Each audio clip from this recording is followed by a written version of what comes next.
ราะว่าจากห้องคณิตศาสตร์ปีสามจะมาห้องเพลงเบอร์เหียฟังเสี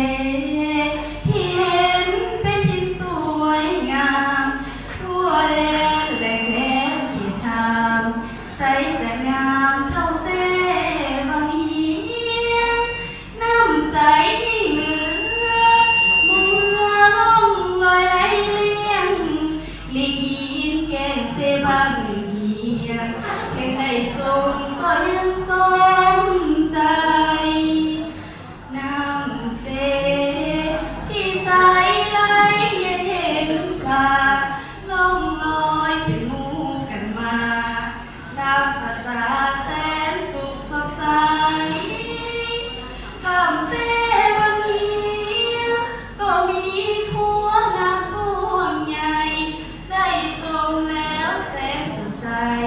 หาสิ่งใดใสจะเปรียบปานโอ้น้องเสบางเหียงนี่เอ่ยแสนงามเกินจะเปรียบเปยสุดจะเอ่ยความหมายของมันธรรมศาสตร์แห่งนี้เหมือนมีบทภาพเสกสรรเหมือนน้ำไหลจากสวรรค์ส่วนในฝันยามส่งสุขใจน้ำเสที่ใสเมื่อยามฝนนองน้ำเต็มลงสองฝั่งคลองยามเมียมองน้ำนองหลั่งไหลเมื่อยามน้ำลง